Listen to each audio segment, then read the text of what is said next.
What's going on, everyone? Welcome back to the show. So I want to talk about two things today. I want to talk about the debt ceiling because this is very, very important.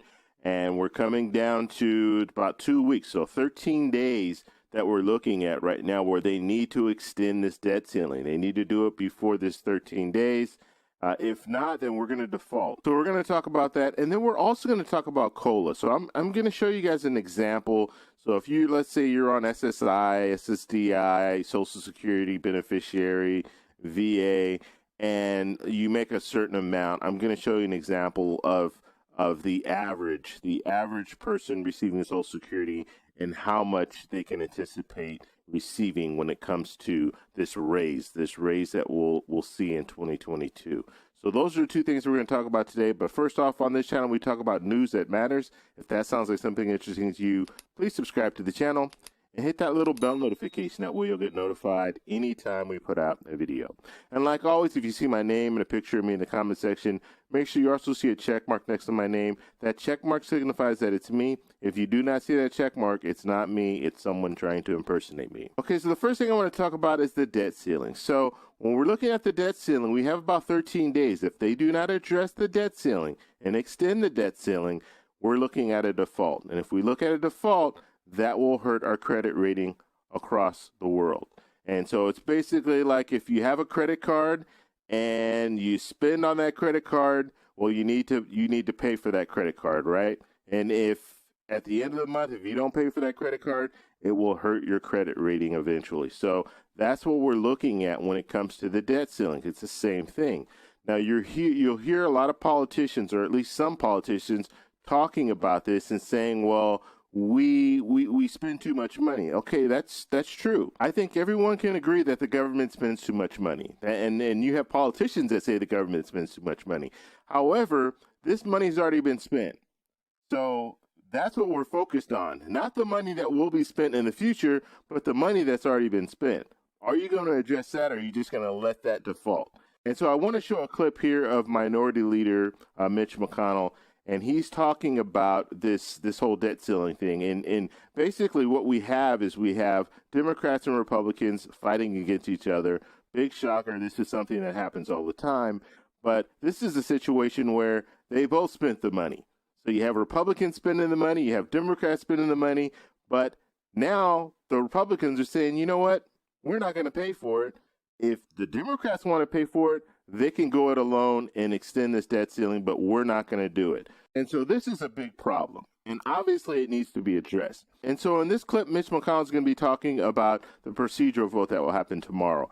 And so in this procedural vote, the Republicans, they don't need to vote for extending the debt ceiling. All they need to do is say, you know what, we're going to get out of the way. We're going to allow Democrats with a majority vote. 51 votes will allow them to move forward with this extending of the debt ceiling. So I have a bill that focuses on that. But Republicans don't even want to do that.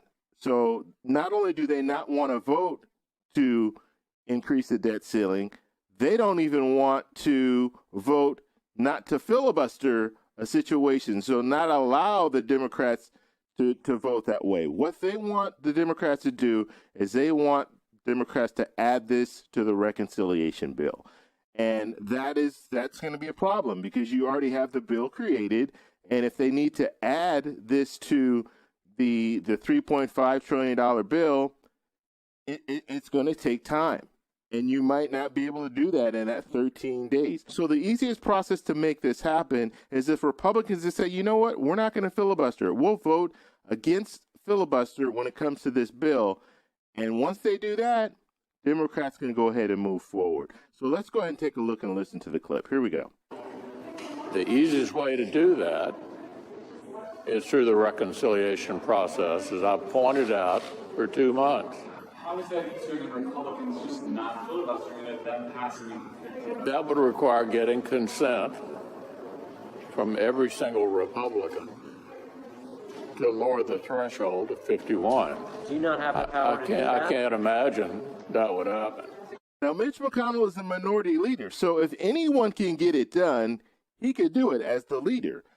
And so this is a sad situation where you have Republicans, not only do they not want to vote to increase the debt ceiling, but they also want to block Democrats from voting to increase the debt ceiling. And so it looks like at this point, we could potentially be looking at a default because of that, because they don't want to get it together. So just remember, this is your tax dollars at work. I mean, we are paying these politicians, and this is what we're getting in return. And I don't care if you're a Democrat or Republican. These are the facts. This is what's out there right now. And so I don't know where they're going to go with this. I really don't. And I'm hoping that cooler heads will prevail and the Republicans and the Democrats will come together and they'll go ahead and move forward with increasing the debt ceiling like they've done year after year after year.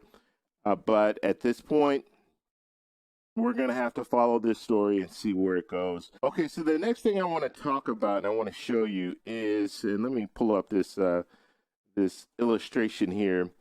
I want to talk about COLA because I've had a lot of people ask me about COLA and what is the increase going to look like. We don't know exactly what the percentage is, but at the present time, 6% is what we're hearing a lot. So 6%, 6.2%, maybe high fives when it comes to the percentage. And we'll find this out hopefully by next week.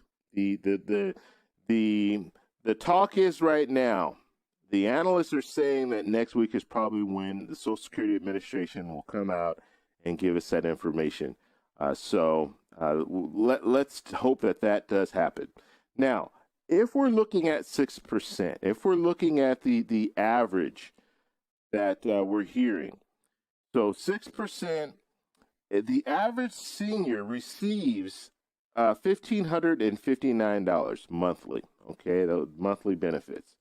So if we're looking at those numbers, the increase would equal to $93.54, and that would mean that your monthly payments in 2022 would be $1,652.54. So that's on average, okay? Now that doesn't mean that this is not a guarantee for everyone, but the average person on Social Security would receive $93. Now, obviously, that's going to change for people on SSI, SSDI, because they're different limit thresholds. So I just wanted to put that out there. I have had some people ask me if they're on Social Security, what are they looking at when it comes to an increase? But you can also do the math with your top line number, whatever you're making monthly. You can do that 6%, and then you'll get it kind of a ballpark number there. Now, let me remind you that 6%, that is just an estimate at this point. That has not been confirmed by the Social Security Administration. We will hopefully find out more next week when it comes to that. And as soon as that comes out, I will make sure to put out a video. Within hours of that coming out, I will put out a video. So make sure you subscribe and hit that little bell notification. Now, when you hit the bell notification, it will notify you. So when I put a video out, it's going to notify you that I put a video out so you'll know exactly what's going on when it comes to Social Security. So those are the two top stories that we're looking at today. And it's amazing when it comes to this debt ceiling. This debt ceiling can really, really affect us in a negative way. And we're talking about loss of jobs. We're talking about if we're defaulting on the government, that's gonna hurt businesses. That's gonna hurt our credit rating across the world. So we don't want to be in this situation, but we are facing a situation like this because you have Democrats and Republicans that are just not getting along and not wanting to move forward. And the saddest part about this is in the Trump administration, they raised the debt ceiling 3 times. Democrats came on board with the Republicans, but at this point, we're looking at Republicans. They don't want they're drawing the line here. They're drawing the line here when it comes to extending this debt ceiling and cooperating with Democrats when it comes to that. Now, I want to know what you guys think about this. So in the comment section, let me know down below. And just let me know how you feel about this whole debt ceiling thing. Do you think this is something that will eventually get done? It'll get done right in the 11th hour, right before the 18th? Or do you think this is a situation where Republicans are really not going to move and they're just going to leave it up to Democrats? And if Democrats don't do anything, then we're going to go into default. So let me know what you guys think in the comment section. If you like this video, please give me a thumbs up. Please subscribe for more, and I'll talk to you in the next one. Bye.